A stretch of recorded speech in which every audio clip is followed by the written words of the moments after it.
kerajaan perpaduan, parti-parti yang bergabung di bawah kerajaan perpaduan telah pun menandatangani memorandum ataupun perjanjian persefahaman untuk memberikan sokongan padu kepada Datuk Seri Anwar Ibrahim sebagai Perdana Menteri Malaysia.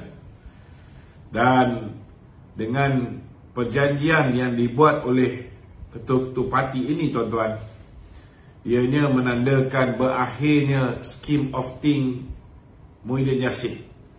Tidak ada lagi ahli-ahli parlimen yang boleh dibeli oleh Tan Sri Muhyiddin Yassin seperti mana yang beliau lakukan ketika dahulu untuk beliau diangkat menjadi Perdana Menteri.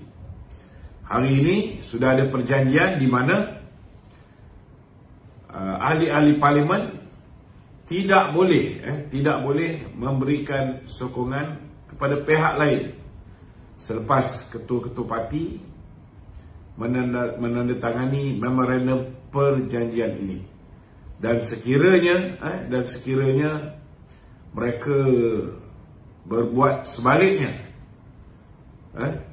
parti boleh mengutus surat kepada Speaker Dewan Negara memaklumkan tentang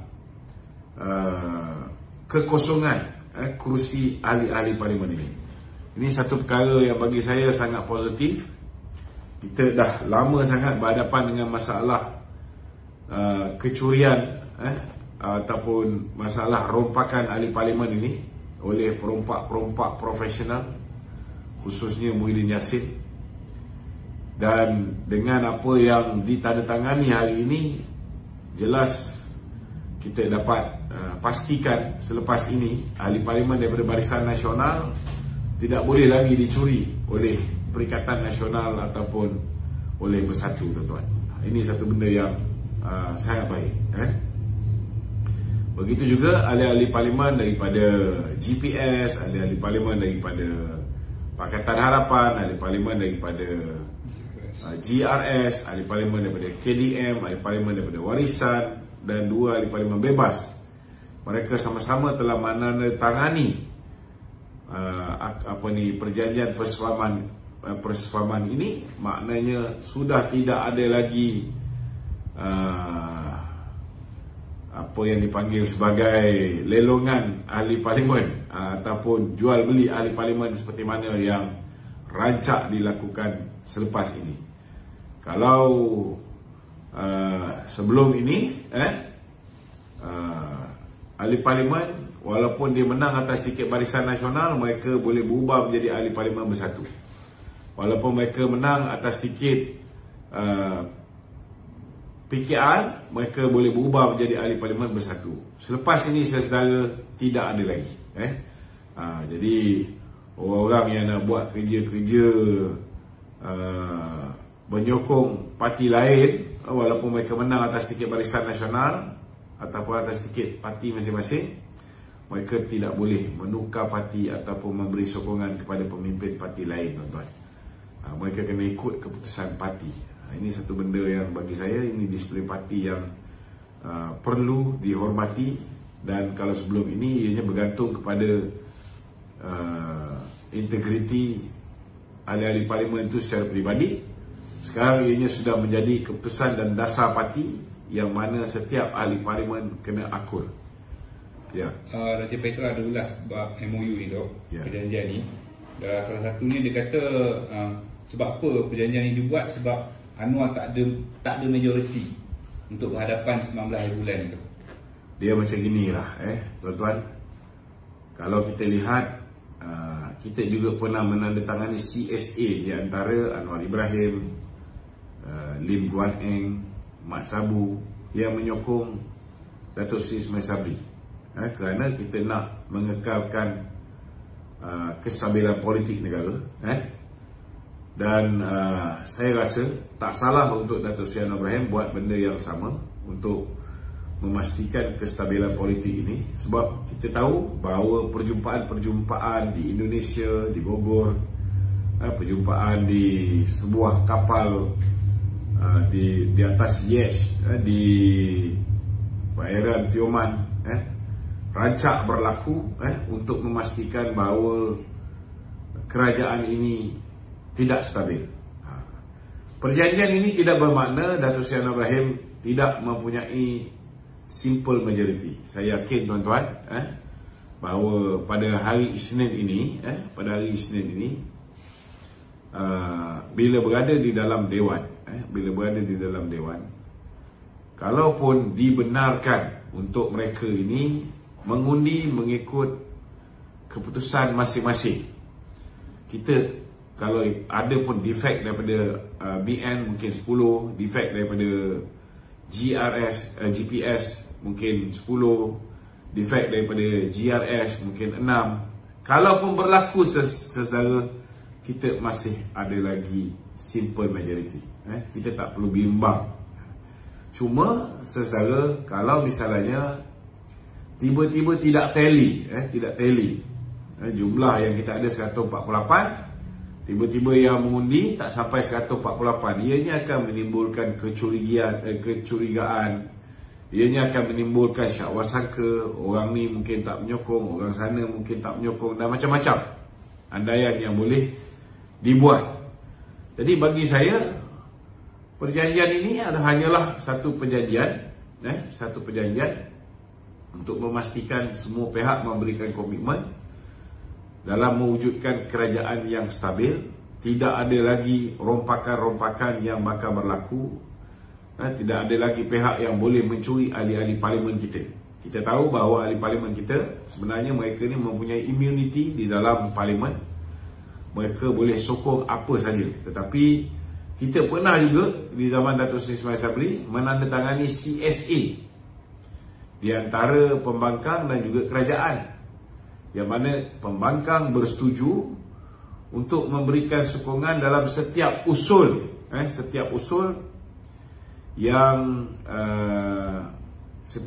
yang dicadangkan oleh pihak kerajaan dan mesti dipersetujui oleh pembangkang. Namun kita lihat bila mana usul yang dibawa oleh Menteri Dalam Negeri Hamzah Zainuddin ketika itu berhubung dengan SOSMA, pindaan berhubung dengan SOSMA, ianya telah ditolak oleh pihak pembangkang.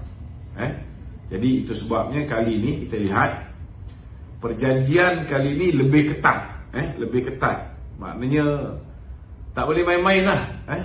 Kalau sesiapa yang tidak mengikuti perjanjian itu, kursi itu mestilah diisytihar kosong oleh ketua parti. Maknanya parti akan menulis surat kepada speaker memberitahu bahawa kursi Sipolan bin Sipolan yang tidak mengikut keputusan dan ketetapan parti dikosongkan. Okey, sila. So, ada orang kata tu, mungkin perjanjian ni macam nampak macam diktator sikit tu. Itu terpulang lah, orang nak kata diktator ke apa ke. Tetapi kita pun dah letih, terlalu banyak politicking. Negara berhadapan dengan banyak masalah sekarang ni. Kita berhadapan dengan masalah hari ini, orang sedang sibuk dengan banjir. Kerajaan patut fokus untuk selesai dan atasi masalah banjir. Kesiapsiagaan kita mestilah berada di tahap maksimum. Kedua, tahun depan kita akan berhadapan dengan masalah inflasi yang lebih dahsyat. Kita akan berhadapan dengan masalah stagflation. Kita akan berhadapan dengan masalah kekurangan bahan makanan. Kita akan berhadapan dengan masalah kegawatan ekonomi dunia. Kita akan berhadapan dengan masalah macam-macam masalah.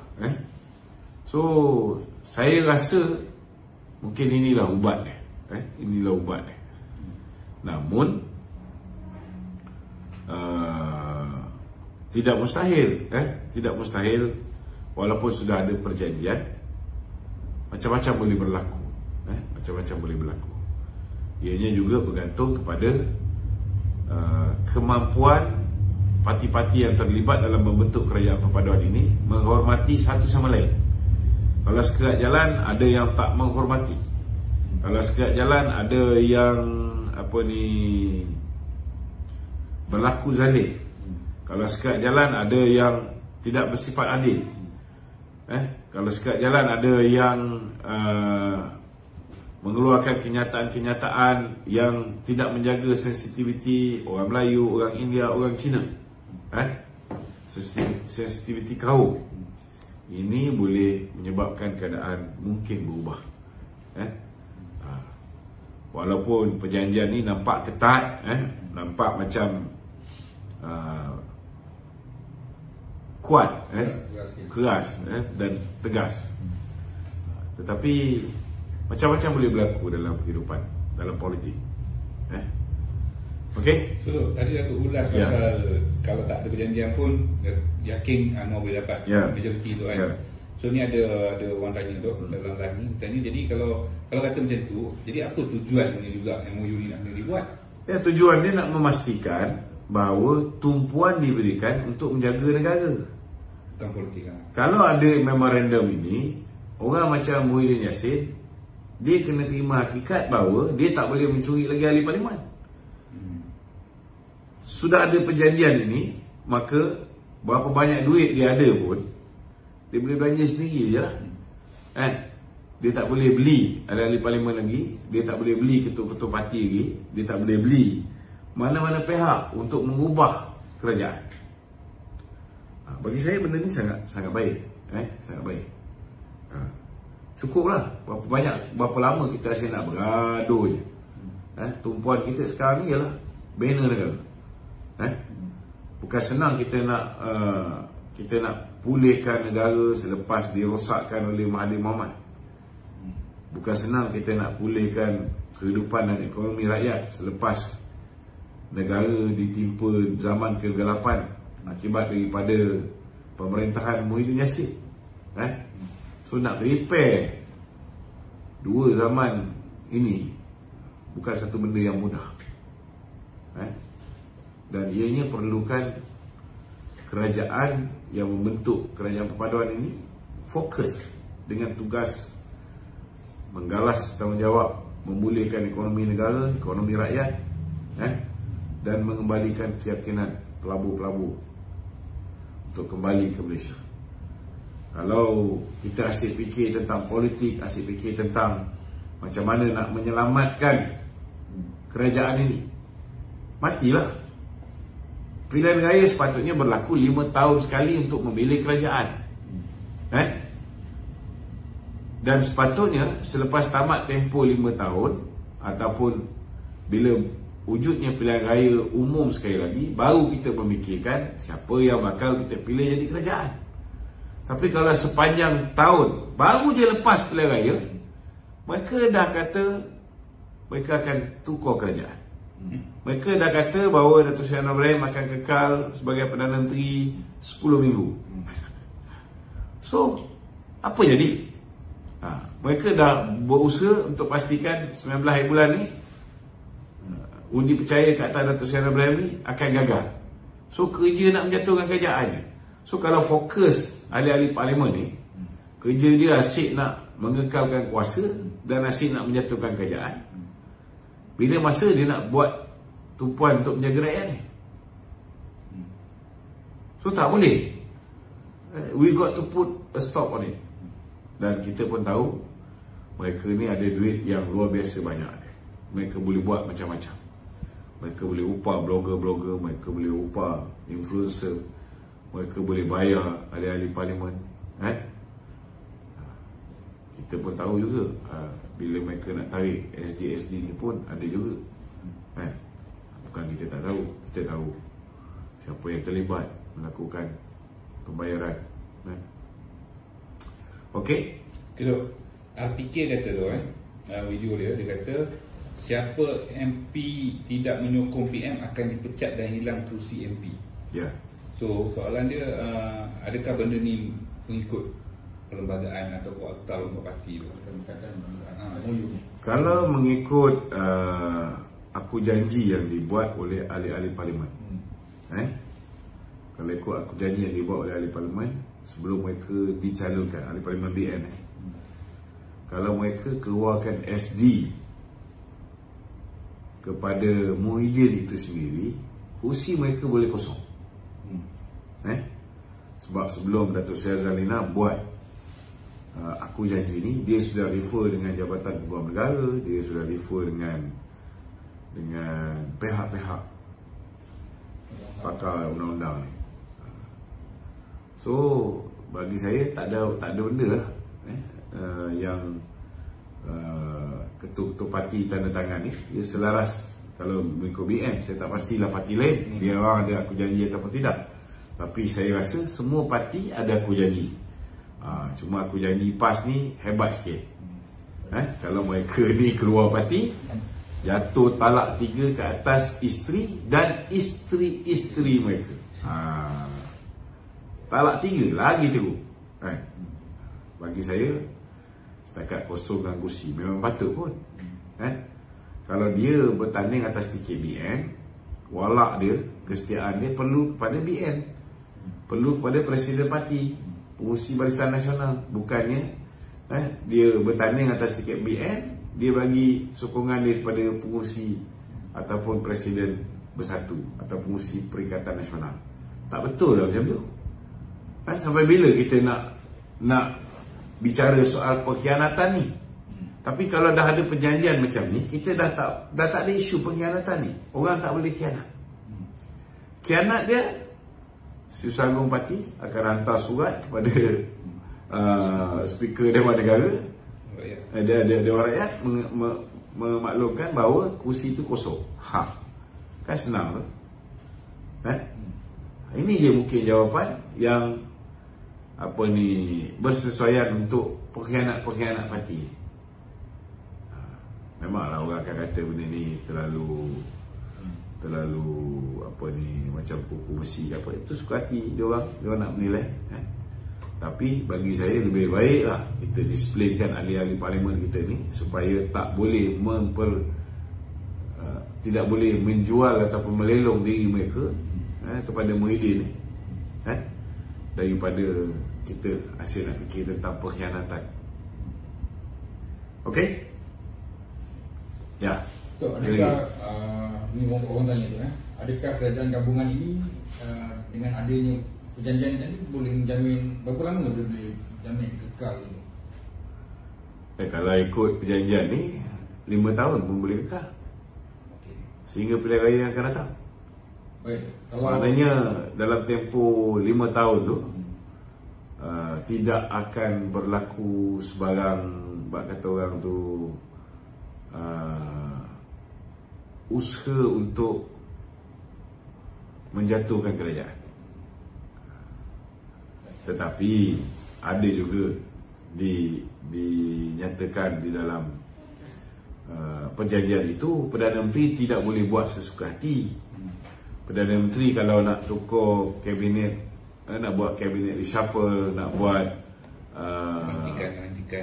nak buat lantikan-lantikan, nak ubah portfolio menteri dan sebagainya, mesti berunding dengan ketua-ketua parti. Maknanya bukanlah Perdana Menteri itu mempunyai kuasa penuh. Masih lagi ini sebuah kerajaan campuran, gabungan parti-parti politik, yang mana Perdana Menteri nak buat keputusan mestilah dengan persetujuan ahli-ahli gabungan. So kita tak perlu bimbang lah. Sama juga kalau ada ahli gabungan tu masih lagi mengeluarkan kenyataan-kenyataan seperti zaman dulu, yang menunjukkan mereka tidak sensitif dengan perasaan kaum tertentu. Itu boleh menyebabkan, maknanya boleh dibawa keluar semula, maknanya boleh dibincangkan semula. Tak boleh sesuka hati. Okey? Okey tu. Mungkin dalam tempoh 5 tahun itu mungkin ada parti-parti mungkin akan bertukar kepimpinan itu. Adakah MOU ni akan terbatal? MOU yang ditandatangani oleh ketua parti sekarang, dia akan berkuat kuasa sehingga tamat tarikh MOU tu lah. Tak, maknanya dalam parti itu sendiri tu, kalau bertukar kepimpinan, kalau nak ikutkan tak boleh. Kalau nak ikutkan tak boleh. Kalau nak ikutkan tak boleh. Maknanya walaupun mereka berusaha untuk menukar kepimpinan UMNO, kita tahu dia orang dah spend, Muhyiddin pun willing nak belanja untuk menukar kepimpinan UMNO ni. Kalaupun mereka berjaya, mereka akan berhadapan dengan masalah sudah ada perjanjian persefahaman. Dia terikat tu? Dia terikat. Oh, dia dah keluar duit tu banyak kan? Tak apa, biar dia keluar lebih banyak. Okey, ada lagi? Okey tu. PN kata nak dia bagi statement lah, Perikatan Nasional itu dia kata dia nak jadi pembangkang yang bagus lah dalam parlimen. Tapi kenapa dia orang sendiri macam ada gerakan sekarang ni untuk jatuhkan kerajaan tu? Apa dia orang punya ni tu? Itu sepatutnya kita faham bahawa dia orang ni cakap memang tak pernah serupa bikin. Dia cakap lain, dia buat lain.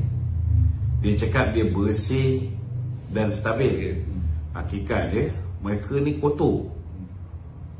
Kotor dan konsisten. Pilihan raya umum yang ke-15 adalah pilihan raya yang paling kotor dalam sejarah kerana Perikatan Nasional melancarkan gerakan merasuah pengundi secara besar-besaran. Inilah gerakan merasuah manusia yang tak pernah sebegini besar dalam sejarah dunia. Tak pernah dalam dunia ni orang merasuah orang begitu ramai, berjuta orang, seperti mana yang dilakukan oleh Perikatan Nasional. The first time ever. Jadi tu, macam agensi kerajaan ni macam mana tu? Kalau dah tahu benda ni, macam tak ada tindakan lagi kita tengok sekarang ni.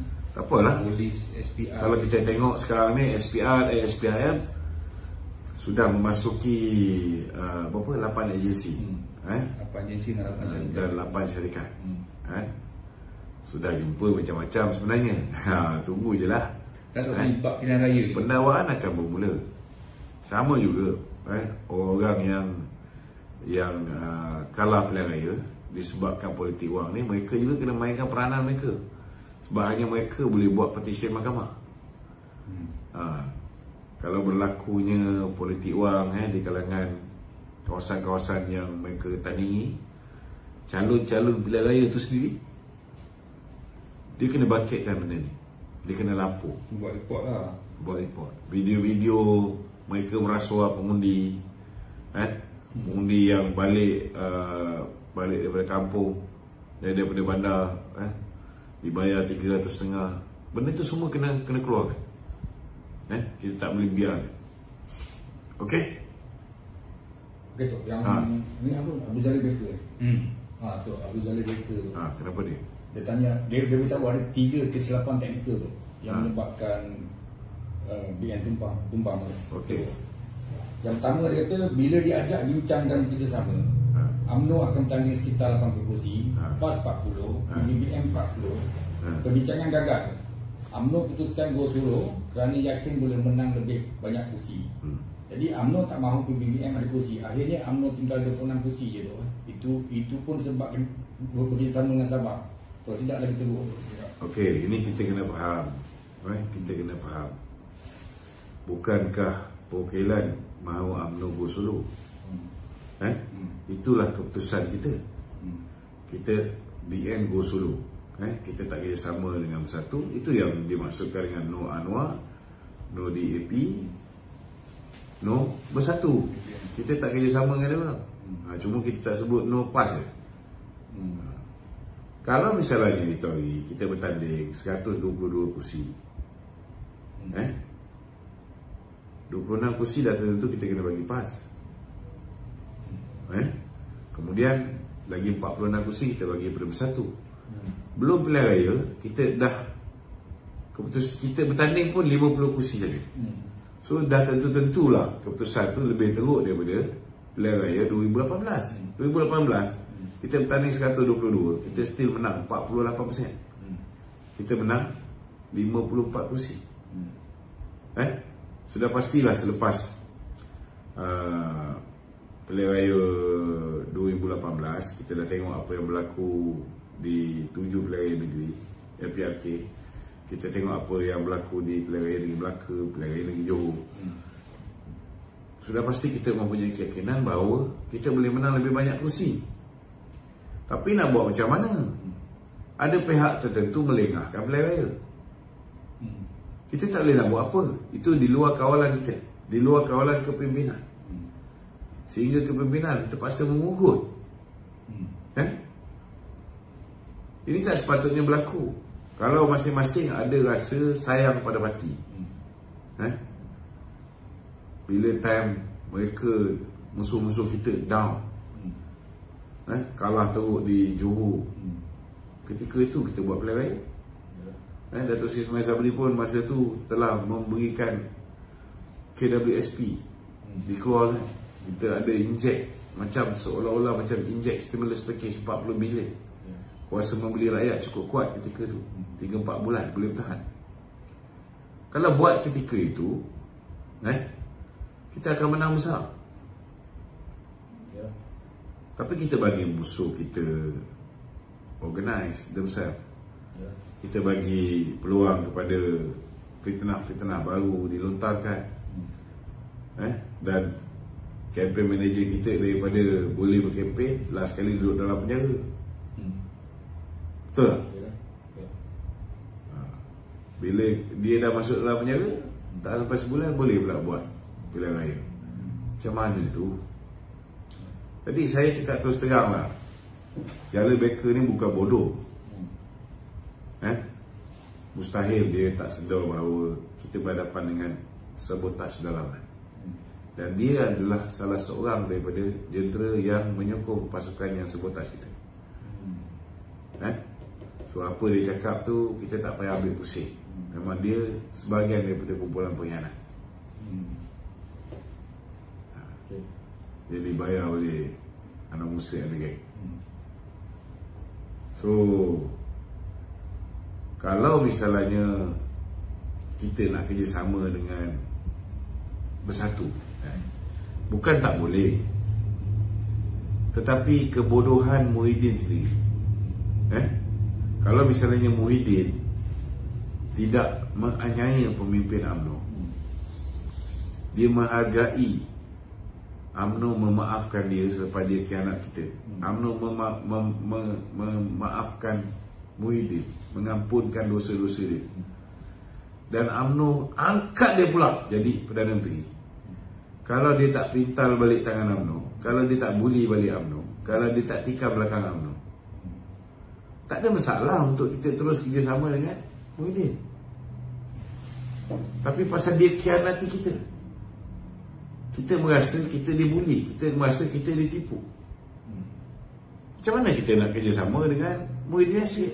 Kerjasama dengan PAS mungkin boleh, tapi kita letak syarat dengan PAS. Kalau nak kerjasama dengan kita, jangan kerjasama dengan Muhyiddin. PAS pilih nak bersama dengan Muhyiddin sebab dia nampak dana pilihan raya. Dan sekarang ni betul lah, dengan modal yang sebegitu banyak yang didapat daripada Muhyiddin, mereka mampu membeli pengundi dan memenangi kursi yang banyak. Kita tak sangka yang duit ni boleh mengubah hati pengundi begitu sekali. Kita pun silap lah. Kita ingat orang dapat duit, undi dia tetap undi parti yang betul. Rupa-rupanya duit memang memberikan kesan kepada mereka, khususnya orang-orang muda yang biasa nak beli nak beli spender pun nak kena minta duit mak bapak lagi. Baru lepas SPM masih lagi mengharapkan duit RM10 satu hari daripada mak bapak, tiba-tiba dapat RM300. Ada setengah-setengah tempat macam pagur sampai RM500. So macam mana kita nak expect mereka ni mengundi dengan betul? Duit memang telah mempengaruhi sikap pengundi kita dan decision yang mereka buat. Ini kita tak boleh nak nafikan. Okey? Yang kedua itu dia kata bila dicadangkan untuk pergi Solo tu Presiden UMNO jangan bertanding, juga ditolak juga. Jadi dia kata akhirnya kempen satu undi BN, satu undi untuk Presiden menjadi gelombang yang luar biasa dan menolak BN dalam lubang tu. Kalau kau Presiden parti, kau disuruh tak bertanding, kau dipilih oleh akar umbi parti, betul tak? Semata-mata ketika tu dia menyokong Perdana Menteri, dia expect apa kehendak Perdana Menteri semua sekali nak kena ikut. Boleh ke macam tu? Boleh ke macam tu? Sedangkan Presiden parti berhadapan dengan pendakwa terpilih akibat kerana dia tidak mahu membubarkan UMNO. Dia tak mahu menyertai Bersatu. Sebab tu dia berhadapan dengan 87 pertuduhan.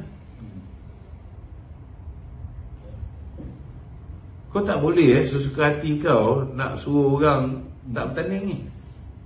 Apatah lagi dia presiden parti. Lainlah kalau dakwaan kepada dia tu betul. Ini dakwaan kepada dia kerana dia tak mau bubarkan UMNO. Dan kita tengok ketika musuh-musuh dia menguasai kerajaan, dia masih lagi menang kes di Shah Alam.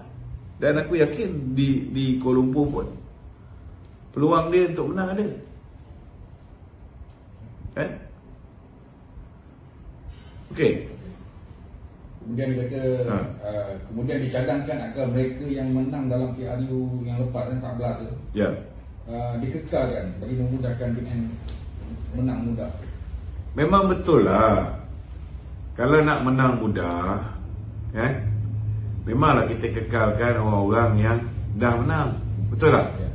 Tapi kau tengok, kita dah tapis berapa banyak? Yang mana yang geng-geng khianat ni berapa banyak kita dah potong. Tapi lepas pilihan raya masih ada 10 orang khianat lagi. Betul tak? Jadi tindakan presiden tu tepat ke tak tepat?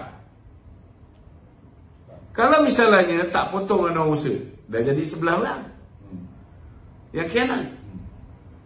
Kalau tak potong Syahidan Qasim, dah jadi 12 orang yang khianat. Kalau tak potong Tajuddin, dah jadi 13 orang. Mungkinlah. So dia boleh bagi pandangan ikut cita rasa dia. Kita pun ada pandangan mengikut cita rasa kita.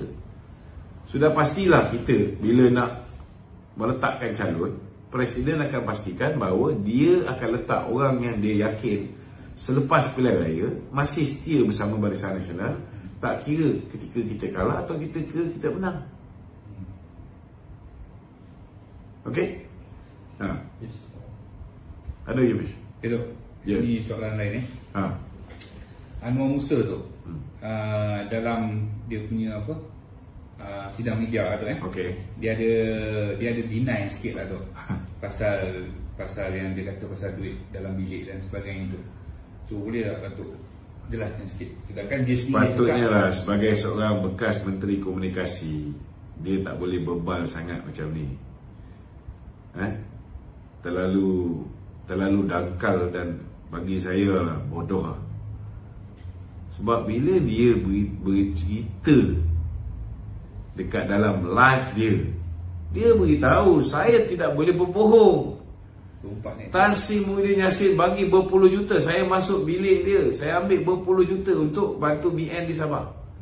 UMNO dah tak ada duit, dia cakap. Tiba-tiba dia kata dia difitnah. Apa bodoh sangat? Kau nak tipu apa lagi? Kau sendiri cakap kau masuk bilik Muhyiddin ambil berpuluh juta, tiba-tiba kau kata orang fitnah kau. Kau sendiri yang dedah kan? Kau sendiri menafikan. Pelik lah. Okey, ada lagi? Okey Dok, masa sidang media penubuhan MN tu, NGO MN tu, dia kata dia NGO ni bersedia tu bersedia kerjasama dengan mana-mana pihak termasuk kerajaan tu. Jadi Datuk lihat dia lebih pada politik NGO sebenarnya. Lebih kepada politik atau NGO. Dia sebenarnya dia nak menarik orang-orang yang menyokong dia. Dan satu hari nanti sokongan ini akan diterjemahkan dalam bentuk sokongan terhadap mana-mana entiti politik.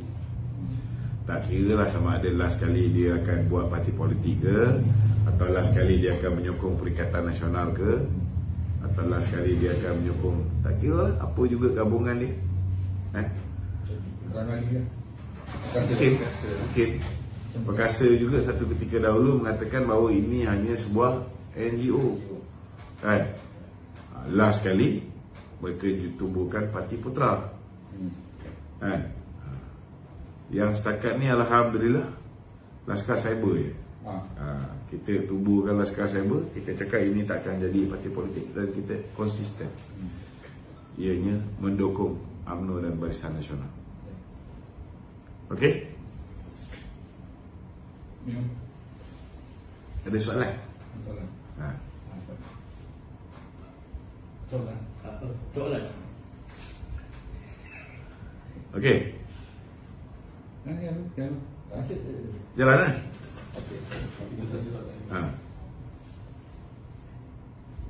Dia dekat apa ribu orang menunggu ni. Dia minta untuk ulas sikit pasal jati untuk bila.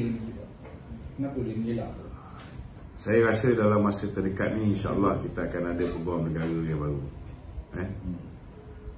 Kalau ada peguam negara yang baru, saya yakin maka tidak ada lagi orang yang melindungi Zeti, tidak ada lagi orang yang melindungi siapa nama? Hakim Nazlan, tidak ada lagi orang yang melindungi siapa nama? Nur Muhammad Yaakob, kan? Tapi kalau dia orang ni, kalau peguam negara sekarang ni pandai, sekarang dah tak ada lagi orang yang menghalang dia daripada mengambil tindakan ke atas Nazlan. So, dakwalah Nazlan sekarang. Betul tak? Dakwa Nazlan sekarang. Selesai masalah. Tapi AG baru nak tukar tu. Sebelum tukar tu, bukankah lebih baik kalau dia dia buat kerja dia dulu. Saya ada dengar-dengar jugalah, tapi tak apa lah. Kita tengok lah. Tok, masalahnya sekarang yang orang tanya ni tu, Zeti ni dia dah demam lebih 2 minggu so. Itulah masalah dia. Dia demam, tak nak datang mahkamah. Tapi dia boleh hadir majlis lain. Oh, ya ke? Dia hadir majlis lain. Oh. Itu masalah dia. Dia boleh hadir majlis lain tapi dia tak boleh pergi mahkamah. Tapi dia demam. Ada juga orang petikai tu. Orang kata sebelum ni masa zaman Datuk Najib dulu, kalau Datuk Najib MC, mahkamah suruh pergi siasat doktor tu pula. Bagi MC tu. Ni macam double standard lah senang kita. Tak apalah, insya-Allah kita yakin dalam masa terdekat ni banyak perubahan yang akan dilakukan oleh Perdana Menteri. Termasuklah institusi kehakiman ni akan lebih adil, termasuklah Jabatan Pegawai Negara, termasuklah Ketua Hakim Negara ni, Ketua Polis Negara, SPRM. Saya yakinlah proses-proses memastikan semua dapat berlaku adil kepada semua, tak kira siapa tu pun akan dapat disegerakan. Okay. Pasal undi percaya ni tu yang bakal berlaku ni. Sekiranya yang parti yang tadi tu dah ada MOU tu. Tapi sekiranya anda katalah tiba-tiba ada orang yang sebelah sana tu, perbankan tiba-tiba menyokong tu. Dia kena sign. Tak semestinya. Kita tahu ada orang yang sebelah perbankan akan menyokong. Ya.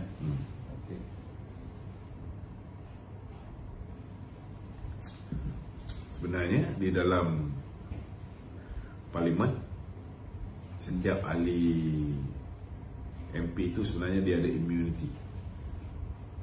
Dia ada immunity.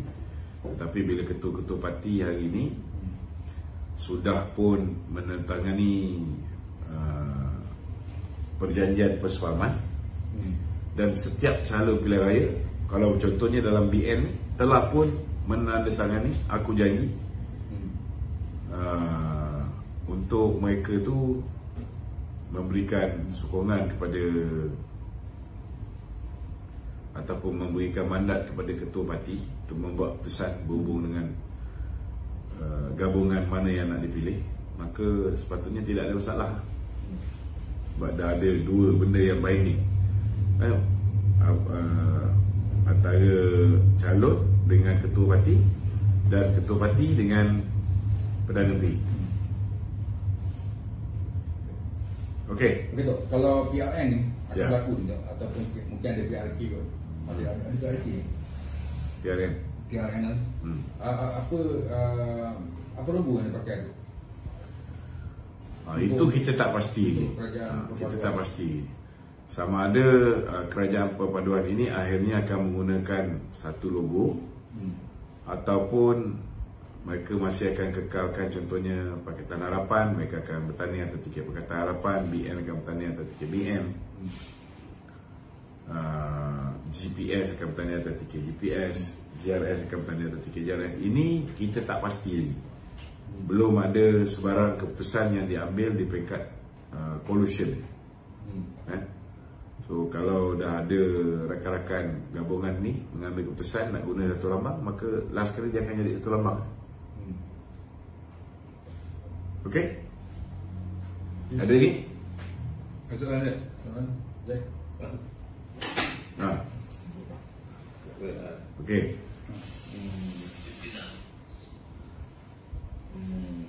Apa semua dah lain? Jalan lain benda itu. Hello.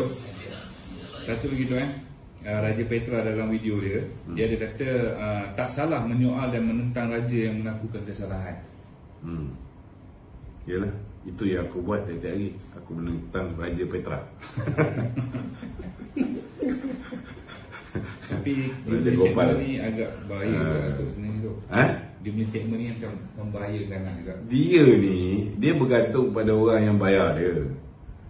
Dulu dia jarang buat live ni. Sekarang live dia bukan setiap hari. Kadang-kadang pagi dia buat, petang pun dia buat. Jadi kita boleh faham lah kan? Duit yang masuk tu berapa punya banyak. Dan kita tengok kenyataan dia ni sampai balun Raja-Raja Melayu, sampai balun apa ni yang di Pertuan Agong. Maknanya dia willing to take the risk. Dan knowing Raja Petra, dia bukan orang ambil risiko secara percuma. Maknanya tukang bayar dia ni dahsyat lah. 5,000 tak jalan tu tak ada. Kau nak duduk kat Manchester mana ada 5,000. Ada orang bayar tu. Kita tahu. Bukan seorang yang bayar dia, banyak. Satu tu proksi orang tertentu kat London. Satu lagi geng-geng perikatan ni. Dia ni banyak pinggan. Bayar pakai pound lah tu Okey, ada lagi? Okey, ada lagi kan. Oh, ni dah cukup minit lah. 45 minit. Ada lagi? Taziah tu mangsa-mangsa yang Mangsa. Kita nak ucapkan taziah kepada mangsa-mangsa yang tanah runtuh di kawasan perkemahan di mana tu? Batangkali. Di Batangkali. Kita sedih lah dengan berita yang diperolehi. Kita pun dapat tahu bahawa pusat ni dia beroperasi illegally dia tanpa lesen. Dia tidak digazetkan sebagai campsite. So kita minta lah orang yang mengusahakan campsite secara illegal ni, make sure lah jangan berulang lah benda-benda macam ni.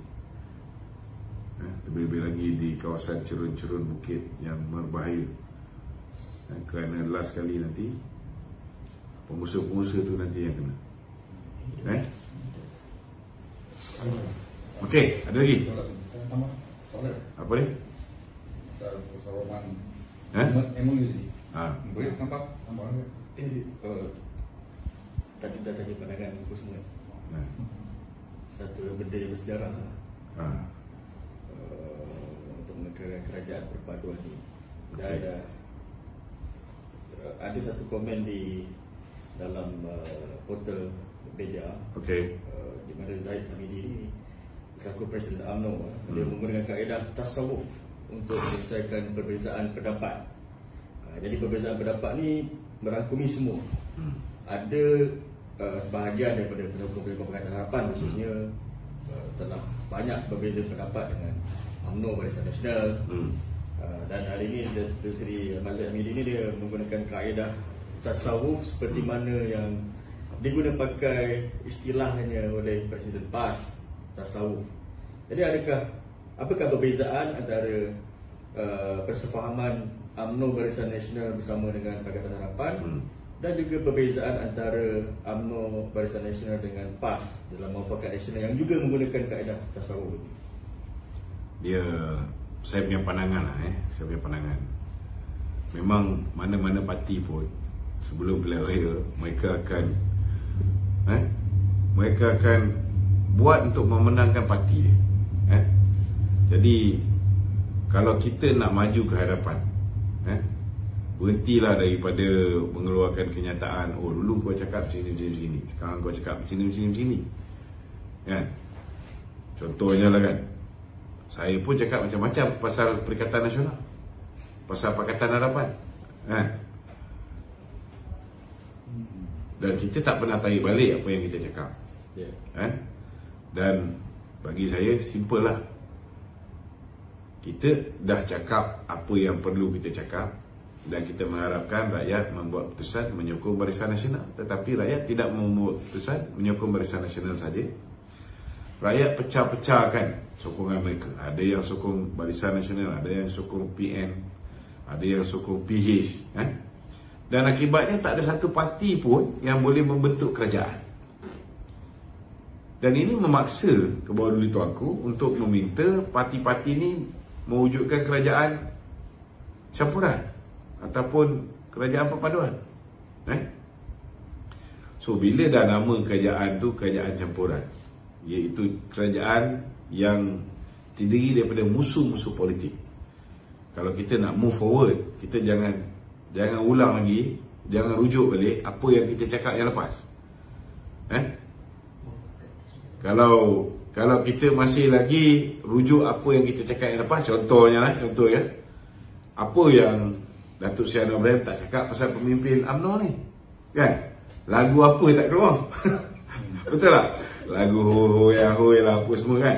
So kalau kita membangkitkan benda tu, tak selesai sampai bila-bila. So bagi saya, disebabkan keadaan rakyat pengundi memaksa kita untuk bergabung dan bekerjasama, kita kena write off apa yang kita dah cakap lepas. Tak guna kita nak bangkitkan. Kita dah cakap kita nak merintah secara bersendirian, tapi korang suruh kita gabung juga. So korang kena terima hakikat. Kalau masih lagi nak cerita, oh dulu kau cakap macam ni, kita pun boleh cakap dulu kau nyanyi pun macam ni. So kalau berbangkit jadi boleh selesai, tak masalah. Jadi we got to move forward. Kita lupakan apa yang kita cakap yang lepas. Kita cuba nak buat buku baru, melalui apa yang rakyat pilih. Jangan lupa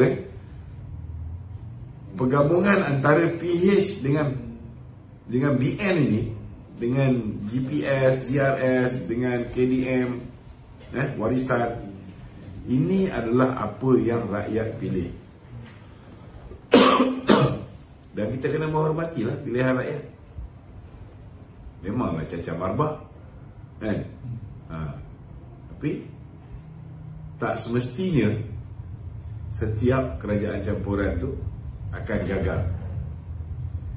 Sebabnya satu kelebihan dia, PH ada pengalaman duduk dalam kerajaan campuran bersama musuh politik mereka bersatu. Dan akibat daripada setengah-setengah mungkin mengeluarkan kenyataan-kenyataan yang menyentuh sensitiviti mana-mana kaum, kadang-kadang terlanjur dalam memperjuangkan kumpulan etnik masing-masing. Ianya akhirnya menyebabkan kerajaan tu tak tahan lama. UMNO pun mempunyai pengalaman juga, pengalaman hitam bersama dengan Muhyiddin. Kita pernah juga mencuba untuk buat kerajaan campuran. Akibat dia kerajaan tu gagal dan kita menarik sokongan terhadap Muhyiddin. Kelebihan Datuk Seri Anwar Ibrahim, dia dah melihat kegagalan kerajaan Mahathir, dia dah melihat kegagalan kerajaan Muhyiddin Yassin, dan dia hari ini mempunyai pengalaman, mempunyai ilmu untuk pastikan kegagalan ini tidak berulang kembali. Kalau dulu dia tengok Muhyiddin, antara sebab utama Muhyiddin gagal ialah Muhyiddin berlaku zalim, menipu, tidak berlaku adil kepada rakan-rakan kolusion dia, malah nak memenjarakan pemimpin-pemimpin kita. Akhirnya kerajaan tu tak lama. So Datuk Seri Anwar ni dia belajar melalui pengalaman ni. Sama juga DAP. Mereka tahu disebabkan kelentangan mereka sebelum ni menyebabkan mereka hilang kerajaan. Selepas ini mereka akan lebih berhati-hati. UMNO juga ada pengalaman dia. Sudah pastilah lepas ini kita lebih menghormati rakan-rakan dalam coalition kita. So kalau semua orang boleh memainkan peranan masing-masing, boleh bersikap tolak ansur, mempunyai toleransi yang tinggi, dan menjaga sensitiviti pihak-pihak lain dengan baik, tak mustahil coalition ini boleh bertahan lama. Lebih-lebih lagi kerjasama antara UMNO dengan DAP dengan PH ni, kita lebih selesa berbanding dengan kerjasama dengan Bersatu. Kurang-kurang kita tahu DAP takkan kacau kursi UMNO ni, dan peluang untuk UMNO bertanding lebih banyak kursi akan datang masih wujud. Apatah lagi kawan-kawan PH akan membawa sokongan masyarakat bukan Melayu untuk membantu UMNO menang di kursi-kursi yang UMNO tandingi. Dan PH juga yang sebelum ini mengalami kemerosotan sokongan orang Melayu, bila dia bergabung dengan UMNO, sudah pasti sokongan yang mereka perolehi akan meningkat, dan ini akan menyebabkan mereka menang lebih banyak kursi juga. So it's going to be win-win situation for both sides. Jadi saya nampak ini peluang yang baiklah untuk mengukuhkan kerajaan perpaduan. Okey. Alright, ada lagi? Baik, menyebut pasal DAP tadi, yang dulu bermusuh ataupun dijadikan modal politik UMNO Barisan Nasional. Begitu juga dengan UMNO Barisan Nasional menjadi modal politik Pakatan Harapan. Yeah. Dan hari ini satu kenyataan positif yang dikeluarkan oleh pengerusi Pakatan Harapan Pulau Pinang yang merupakan Ketua Menteri Pulau Pinang, Saudara Chow Kon Yu, yang melihat bahawa kesepahaman ataupun MOU yang ditandatangani pada hari ini ada mungkin akan menjadi satu perkembangan yang positif khususnya di negeri Pulau Pinang. Umum mengetahui negeri Pulau Pinang dikuasai oleh DAP. Ada beberapa kursi saja UMNO, dan ini mungkin akan menjadikan DAP dan juga UMNO akan tertubuhnya satu kerjasama di dalam politik untuk sama-sama membangunkan negeri. Tapi ada juga komen-komen yang masih lagi beredar yang mengaitkan tentang DAP itu komunis dan sebagainya, yang mana mungkin musuh-musuh politik ataupun orang-orang yang mungkin diracuni doktrinisasi tentang hal ini, yang mungkin akan, kalau tidak dibendung, dia akan merebak. Jadi apa pandangan Datuk? Pandangan saya satu, jaminan yang diberikan oleh Anthony Loke bila mana Datuk Seri Zahid bertanyakan apa pendirian DAP sebelum kita buat kerjasama dengan Pakatan Harapan ni. Datuk Seri Zahid, wakil daripada BN, telah bertanya dengan wakil-wakil Pakatan Harapan apa pendirian DAP berhubung dengan kedudukan Islam sebagai agama persekutuan, kedudukan Hak Istimewa Melayu, kedudukan bahasa Malaysia sebagai bahasa kebangsaan, kedudukan Raja-Raja Melayu, dan apa juga yang terkandung dalam kontrak sosial, Akta 153 dan sebagainya. So pendirian DAP kata, DAP memberi jaminan bahawa DAP sekarang bukan macam DAP dulu. DAP dah totally berubah, dan DAP menghormati apa yang terkandung di dalam perlembagaan. Kalau benda ni betul-betul dikotakan oleh DAP, saya rasa tak ada masalah. Apa beza DAP dengan MCA? Apa beza DAP dengan MIC? Kalau mereka boleh menghormati, kelebihan MIC dengan MCA selama hari ini, mereka menghormati apa yang terkandung di dalam perlembagaan. Kalau DAP boleh buat benda macam tu, kalau kita boleh duduk dengan MCA dengan MIC, takkan kita tak boleh duduk dengan DAP yang dah tentu-tentu mendapat sokongan masyarakat bukan Melayu dengan jauh lebih banyak berbanding dengan MCA dan MIC.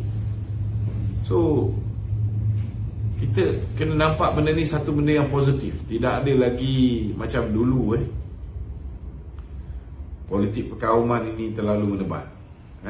we are going to put an end into racism.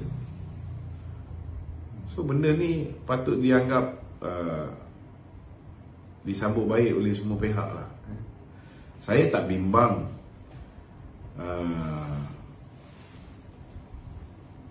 DAP akan mengeluarkan kenyataan-kenyataan yang menyebabkan orang Melayu tersinggung selepas ni. Yang saya bimbang ialah kenyataan-kenyataan yang lama tu diguna pakai untuk menggagalkan kerajaan perpaduan ni. Itu sebab kepimpinan UMNO di semua peringkat kena main peranan, memberikan penerangan kepada kaum UMNO tentang apa kelebihan kita bersama dengan DAP, bersama dengan Pakatan Harapan. Kalau kita boleh huraikan benda ni dengan baik, kaum UMI akan cakap lebih baik kita bersama dengan Pakatan Harapan. We will have a better future. Masa depan kita lebih baik berbanding kalau kita bersama dengan Perikatan Nasional, bersama dengan PAS. Sebab mereka tu, target group mereka, kumpulan sasar mereka nak dapat pengundi kita, pengundi Melayu. So benda ni kena mainkan peranan. Begitu juga di sebelah DAP, mereka juga sudah pastilah ada juga di kalangan mereka, kita tak boleh kerjasama dengan orang Melayu yang orang UMNO yang begitu resis. Ada juga, dia orang pun kata kita resis juga, kita pun kata dia orang resis. Sebab masing-masing dulu berdasarkan apa yang lepas. So kalau fikir apa yang lepas, memang sampai bila pun tak berubah. Betul tak? So way forward, kita kena tengok apa yang akan datang. Kalau semua boleh jaga sensitiviti kau, insyaAllah tak ada masalah. Okay? Alright? Ada jalan tu? Tak, ini pasal tu Mahathir tu. Tak ada. Ada lagi? Hidup lagi ke dia? Dia kata hari ni dia dah letak jawatan sebagai pengurusi Parti Berjuang tu. Alhamdulillah. Tetapi masih lagi kekal sebagai pengurusi Gerakan Tanah Air tu. Jadi apa dia nak main sebenarnya tu? Kita harap dia main dengan cucu. Dia main dengan cucu. Tak takut. NGO dikumpulkan balik ketika semayang ke kan. Itu lebih baik lah. Janganlah bazir masa dengan politik negara ni. Gunakanlah usia-usia sisa-sisa hidup dia ni kembali ke jalan Allah. Terlalu banyak kerosakan yang dia bawa pada negara kita ni. So dia muhasabah diri. Tak payah lagi dah nak campur tentang politik negara ni. Dia dihukum oleh rakyat dengan cukup tragik sekali. Sampai dia hilang deposit pilihan raya. Tak kemalu. Bukan dia seorang hilang, anak dia hilang, semua parti dia semua hilang. 124 kursi tu. 124 kursi.